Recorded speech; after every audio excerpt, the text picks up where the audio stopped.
Welcome to the Big Cat Lounge podcast, where we interview guests in a casual lounge setting from all over the world, sharing their insights one story at a time. We can be found on Spotify, YouTube, Apple, iHeartRadio, and much more. Please rate and subscribe to our show to stay updated on the Big Cat Lounge. Thank you so much for tuning in. Welcome to the Big Cat Lounge podcast. I'm Big Cat KZ. Today's guest comes from Dubai, UAE.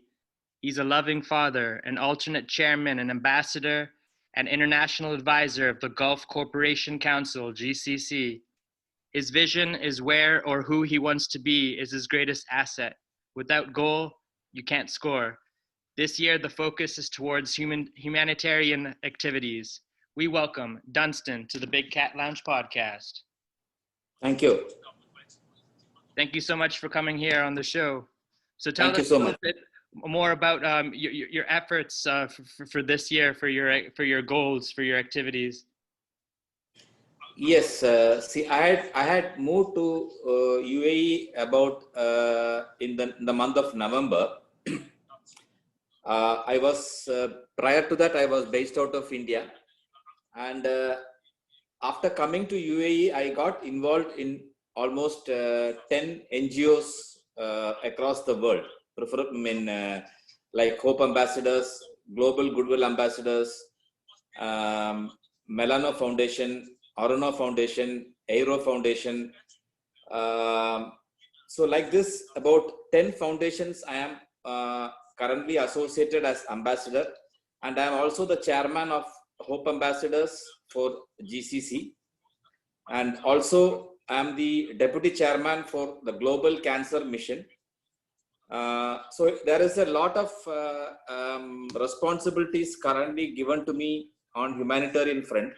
Mm-hmm. And I hope that this year we will be able to demonstrate what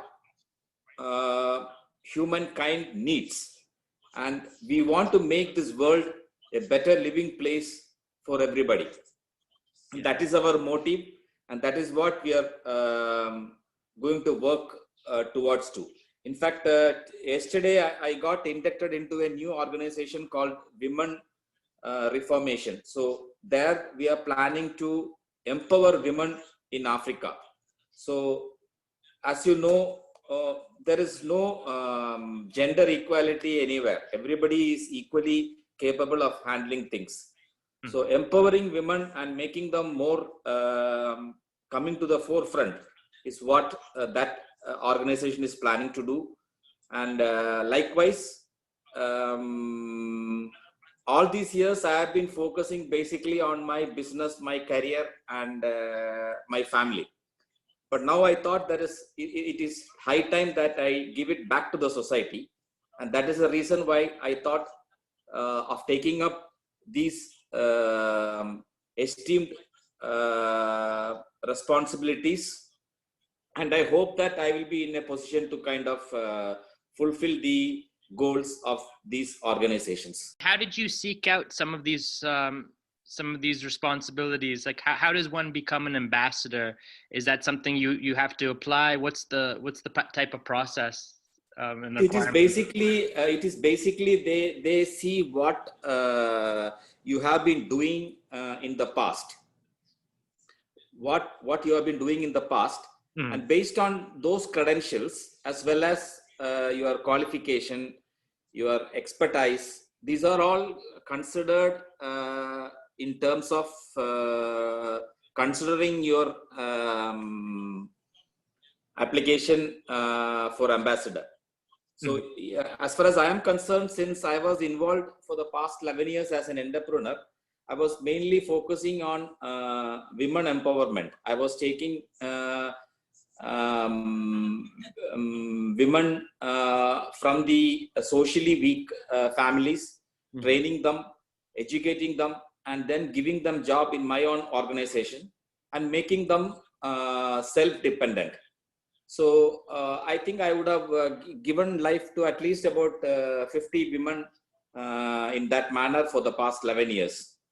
So that has been a plus point for me for considering my position. And I think I will be able to carry forward what I have been doing, as well as what the goals that these organizations are putting forward. And all these organizations are highly professional organizations. It's a globally acclaimed organizations with global leaders being part of it. And we have a very laid out agenda, wherein every month we have a scheduled meeting, discuss the agendas, way forward. We conduct webinars. We have academies where we have imparting training. So there is a lot of activities that is happening around. Yeah, this is exciting work that you're doing, you and your team. And I saw that you've received several business excellence awards over the years. Is that something, yes, again, that just because of your work and your experience, or is someone had to seek you out in order to give you that opportunity to gain that award? Yes, because it was I had been in this corporate career for about 35 years now. So in 2019 I got the business excellence award, and in 2018 I got the best brand award, and recently, that is about a week back, I got the man of excellence award. Wow. So of course these are all part of this thing, and I don't see awards as something very it is not I don't see it as a feather in the cap, because at the end of the day, what you are as a human being and what you are doing to others is what matters. These awards are all just going to remain in the shelves. Yeah. So what you are doing to others and what you can do to the society is what is more important. Mm-hmm. It's what your impact is, and yes, how you're. And there is one exciting project which I am involved, is called the AERO, which is called the African Intellectual Organizations. It is basically to make Africa the next biggest country in the world by 2040. And I'm excitedly happy that, being an Indian, I am part of that foundation as one of the founders. And I can play a role in developing Africa as a major country in the coming years. Mm-hmm. Yeah, as a major, just like continent. You're just saying as like a continent, like as a power. As a power, because Africa has got so much resources, but it is undertapped and underutilized.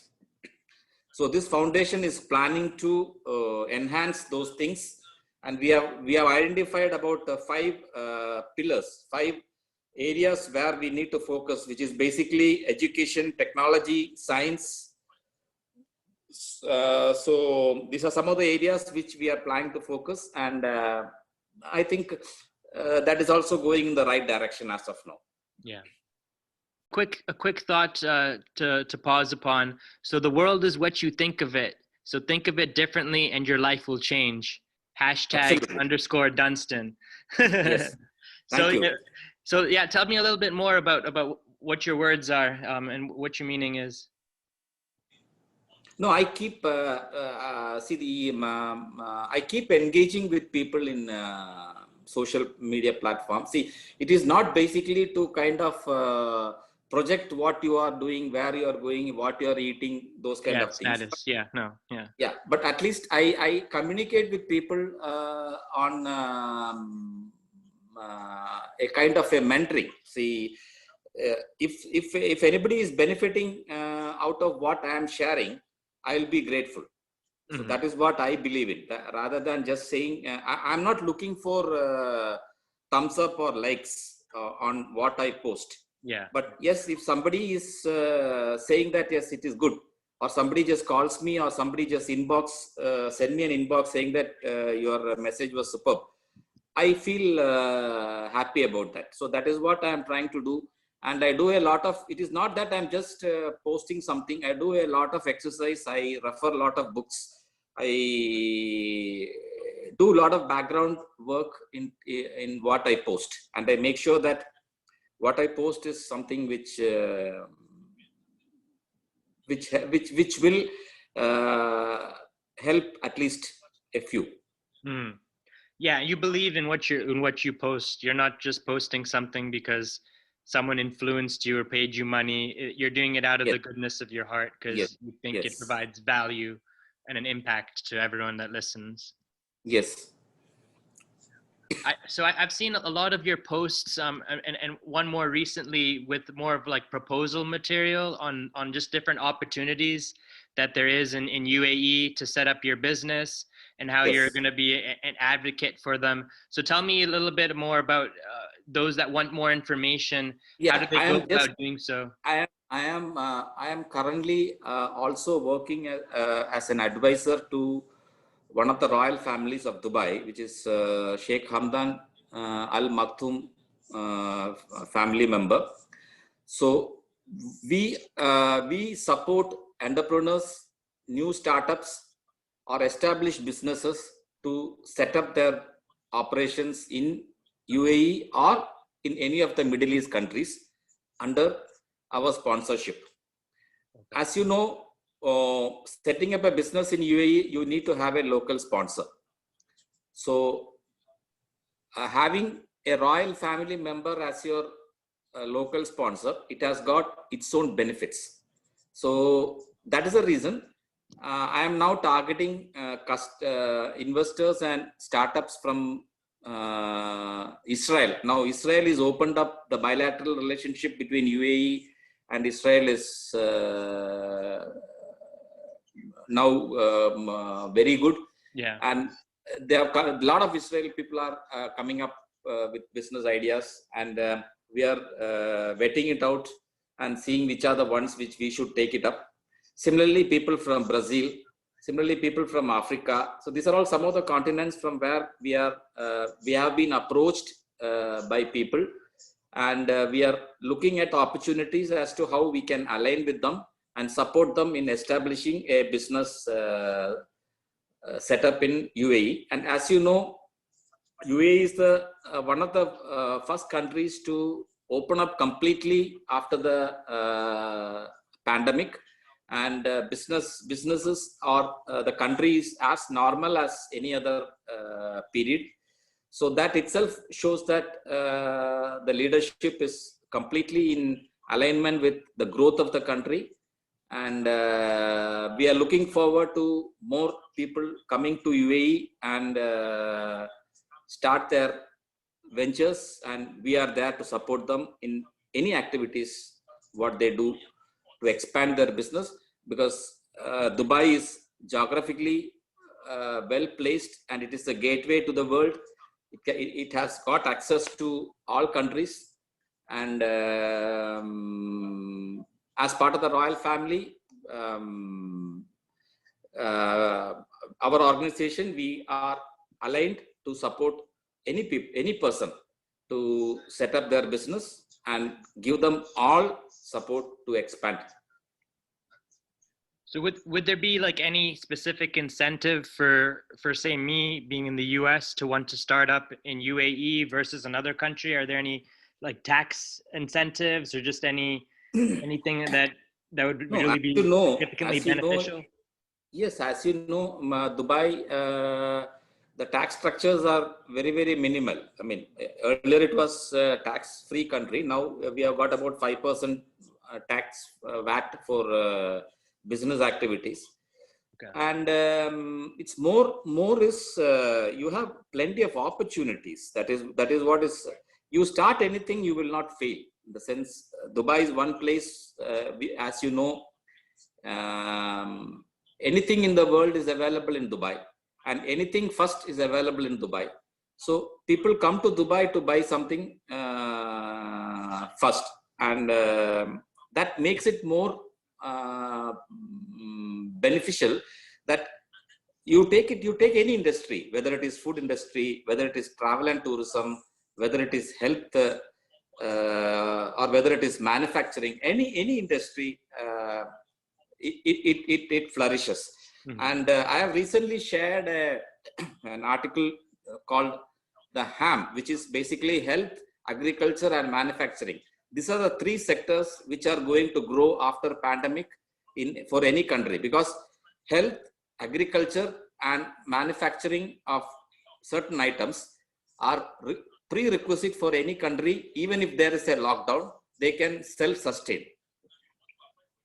So in UAE also, now the focus is mainly, now we are going to focus more on agriculture aspects. Like we are planning to convert a lot of plain land into agriculture, because 85% of the food materials in UAE is imported. So the country wants to come out of that and at least generate some food materials within the country. Health, of course, is very important, and making it more affordable to the people is the next criteria for the government. And the third important thing is manufacturing. Manufacturing in the sense, basically pharmaceuticals, food and beverages, textiles, building material. These are all some of the activities which is likely to boom in the coming years. So these are the industries which we are also promoting to these investors, saying that if you invest in these areas, there is likely that the growth can be substantial. Today's sponsor is Anchorfm app. Go download the free Anchor app today to get started. You can find it at your Play Store or App Store. It's everything you need to make a podcast, and it distributes everything for you so it can be heard on multiple platforms such as Spotify, Apple, Google Podcasts, and many more. This is what I'm currently using right now to edit and record my podcast, and you can do so from your phone or computer. And the tools are really easy to use to help document the Big Cat Lounge journey. So what are you waiting for? Go today and download it. Health is an important sector. Mm-hmm. Health is something which we can look at, and we are looking at a lot of aspects in terms of health, in the terms like opening up micro clinics across the country, because all these super specialty hospitals are there, but accessibility to people and telemedicine, that is making the health professionals go to the house and then treat the people. So these are all things which has come out as a new normal after the pandemic. Mm-hmm. Like how online shopping has gone up during the pandemic. This telemedicine, consulting doctors over the phone rather than going and waiting in the hospital, seeking an appointment. So all this social distancing, everything can be avoided by sitting at the home and doing it. So these are all some of the areas which are emerging as the future potential business areas. And agriculture, definitely it is one. And the government is also now trying to promote agriculture and using the latest technologies. And manufacturing is another area, like as I told you earlier, pharmaceuticals, because today medicines which are being imported, if it is manufactured here, it can be available to the people at a lesser cost. Today, most of the people, we don't feel the pinch of the cost in hospitals because it's all taken care by insurance. But over a period of time, we need to get into that, because insurance companies also will realize after a period of time. So it is high time that health is prioritized. So to align that, manufacturing of health accessories, medicines, textiles, food and beverages, these are all things. So we are looking at today, if you see any product, we will see it is mentioned as made for UAE. It would have been made in any other country, but it will mention as made for UAE. We would like to change that into made in UAE. Mm-hmm. So that is going to be the paradigm shift that we are looking at. Yeah, and that'll be tremendous in terms of the cost of goods. Everything is really expensive. I'm sure you noticed during the pandemic. Just getting, if you have 85% of your items are imported, then just getting your food supply, I'm sure maybe some of that was disrupted. But right now you said that your country is no longer in lockdown, and you're the first to really open up completely. So Right. hopefully it gives a good sign for others to come in and to start. There's a lot of growth since you've been able to. You were in India, now you're in UAE. Do you have a favorite country that you enjoy visiting? Is there some place that you want to settle down, or you think UAE is that's where you want to stay for now? That's your opportunity. I am extreme. I was longing to stay back in UAE only, and Dubai is my destination, and I prefer to be here many more years. Okay. Okay. And what are some of the challenges that you faced with your prior experiences? I know you're working for Silog Enterprises. Is there anything there that you wish you'd known in advance before you started? Anything that you want to share? No, I see. In fact, it was after a period of 22 years of corporate life that I started Silog. Silog was my own company. Okay. I became an entrepreneur at the age of 43. I quit my corporate job as country head and started my own company in 2010. And I started the journey, and it was a fabulous journey. We were able to diversify into multiple fields, and of course, I would say that my networking helped me a lot. Now, if you say today, I have different sets of friends list. That is, starting from my school, college, my first organization, second organization, third organization, like that. And I am in touch with everybody, either by WhatsApp, by mail, or whatever it is, whatever you call it. I am there in almost all the groups. And that networking has helped me a lot in establishing my business. Because once they knew that I am into the business, they said, okay, why don't you do this? And that is how I grew. It is not that it happened overnight, or it is happened because I don't come from a business family. Neither I was born with a golden spoon. I could grow my business only because of my network, only because of my contacts, and that helped me grow into a different perspective. Again, in 2018, August, we had a flood in Kerala, where I lost my entire assets that I developed, that I built over a period of years. All my stocks, my warehouse, my office, everything went underwater. Wow. And that was a time when I realized that assets are nothing. It is hardly. It will be there today. Tomorrow it will not be there. And I was after the floods. We were in a camp where a lot of people were there from different categories. Yeah. There was absolutely no segregation called rich or poor, or he's a corporate guy.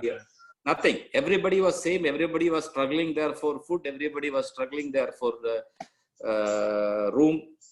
So that is where I realized that yes, whatever you build, whatever you acquire is all nothing. At the end of the day, some calamity like this brings you to the road. And that made me realize that this is not the life that I want to be, and I need to do something. So that is how I ventured out into this thing, and luckily my family supported me. And today my daughter is a doctor, and today she's heading one of the COVID treatment centers in Kerala, and she's responsible for all the COVID patients in that hospital. So she's taking such a big risk in doing that, and that is her passion, and that is her job. Let me look after my thing, and I've moved to Dubai, and now I'm happy. I'm extremely happy in doing what I am discussing with people, seeing what can be done. We are arranging various camps here and there. Now we are also planning to start a skill training center for autism children. As you know, UAE is one of the highest autism patients available country. So we are planning to have a skill training center in UAE where we wanted to train these autism children on various skills based on their autism level, like any skill which they think they can do, so that it makes them self-dependent. They did not depend on others. See, of course, here all those people are all taken care by their families, but still, if they are able to do something on their own, suppose they can draw, or they can do some carpentry, or they can do some painting, it makes them self-dependent as well as self-satisfaction, that yes, I am doing something. So we are working on that project now, and hopefully, probably in a year down the line, it should materialize. Also a YouTuber, is that correct? Are you still actively?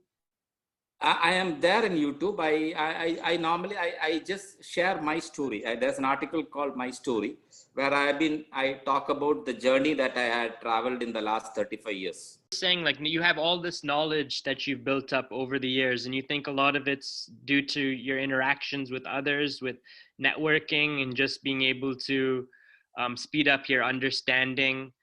What would you say is something that you could really reflect upon for others that are trying to learn? Yeah, that is what I'm saying. So today I am mentoring this, as I told you, this Hope ambassadors. I'm part of the executive committee. I'm part of the academy. So I am doing some mentoring works for them. I am also working as an influencer for some of the organizations. So see, whatever knowledge I have, I am most willing to impart to others, whoever wants to gain. And even in LinkedIn, I've got a lot of followers who send me individual messages saying that, so what is this? So what, can you guide me on that? Can you guide me on this? So wherever possible, I try to help them out in whatever way I can, in whatever expertise that I have. I try and do the same as well, just really knowledge share and give back as much as you can, because if we've already experienced a lot of this and we can share our way, it's just something that others can now maybe learn from and see what pathway they want to go towards and pursue. Absolutely. Yeah. So is there anything you want to share with our audience? Our audience is pretty unique. We're trying to hit Big Cat international status. Right now, I mean, we founded this in June of 2020.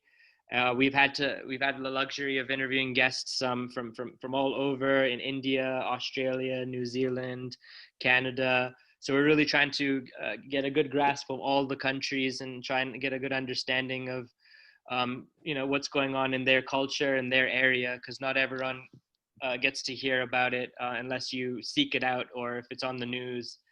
So this is just a platform for those to. Yeah, as far as I am concerned, I am still learning. I wouldn't say that I am a master in everything. I'm still learning every day, because if you see in my LinkedIn, I've got a program called Meet and Greet program. So I try to meet people from different cultures, from different hierarchy, from different genders, whenever possible in Dubai. So I go personally meet them, understand them, share common knowledges, share views, and that gives me a lot of learnings. See, I every day I learn a lot of new things during the course of the day, and I also share that. See, whatever you gain knowledge, unless you share, it is going to just remain with you.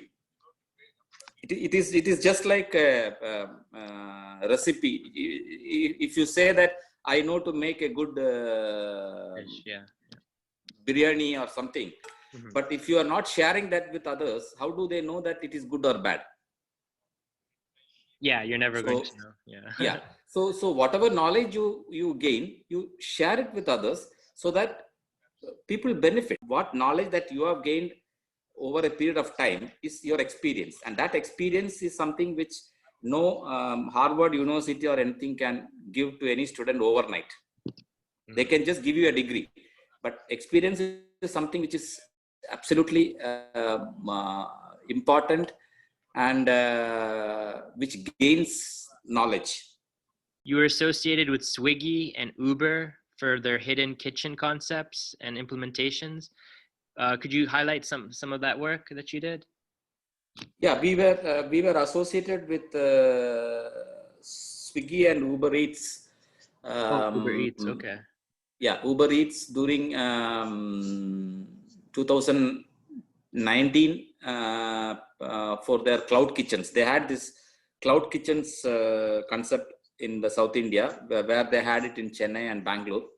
So we were handling few of the kitchens. That is, they had their own menu. They had their own menu. Swiggy had their own menu, which was cooked in their own cloud kitchens. This cloud kitchens or hidden kitchens means the kitchen is not visible, or it is not a restaurant type. It is in some building where cooking is done, and the food is packed and then delivered as per the order. You will have a menu in which it will mention as Swiggy kitchen and what are the items available in there. So that is we were managing those kitchens, and it was a good experience for that. And we also had a small association with Ola. Initially, we wanted to start something similar to that, but then we dropped the idea of going ahead with that. And I'm incidentally also the founder of a online bathroom shopping site called Hipcart, HIPCART, hipcart.com. It is an exclusive website for bathroom products or home interior products. So we started this sometime in 2018, and we wanted to go pan-India, but due to some technical reasons we could not do. And currently I have an offer from South Africa where they wanted to introduce this website. So we are planning for a tie-up, and probably sometime during June, July, we will start this active in South Africa.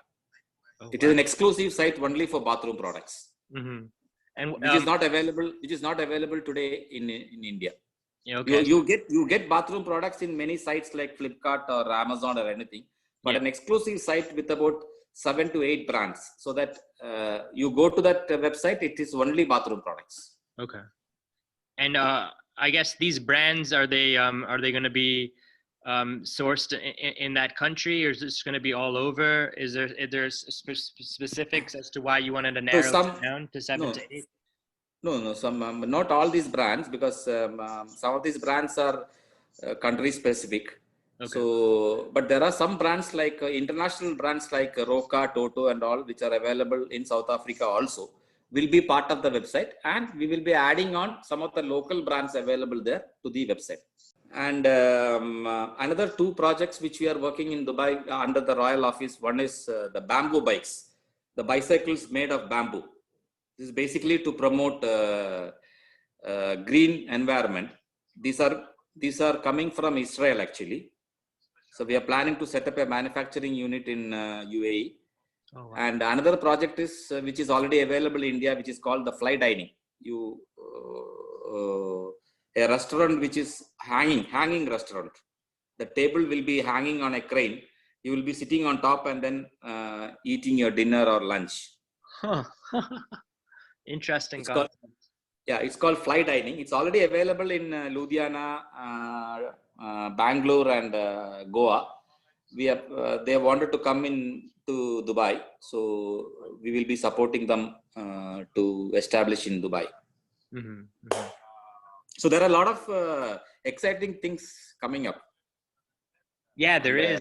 You have quite a lot of motivation with the amount of activities that you're doing. So your day is very, very, very busy and productive, I'm sure. Absolutely.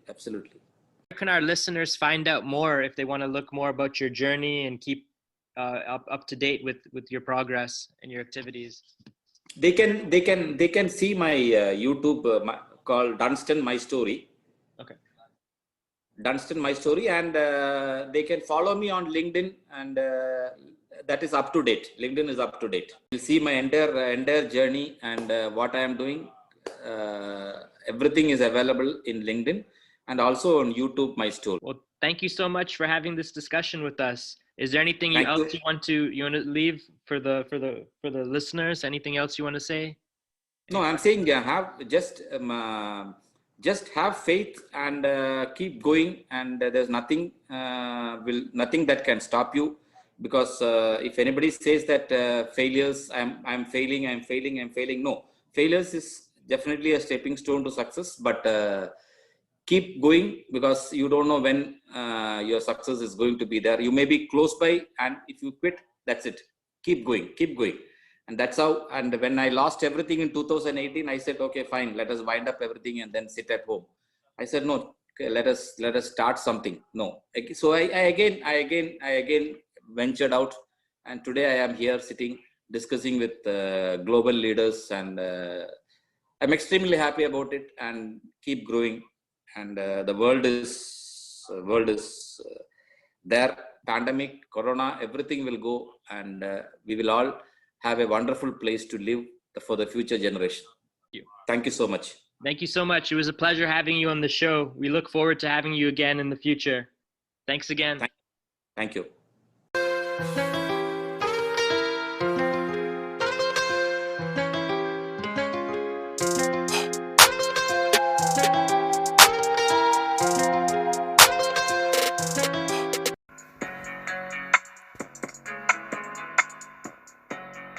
We are accepting applications if you think you have what it takes to be a big cat and be a guest on the show.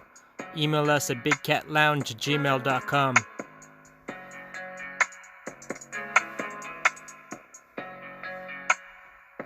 Thank you for listening to the Big Cat Lounge podcast.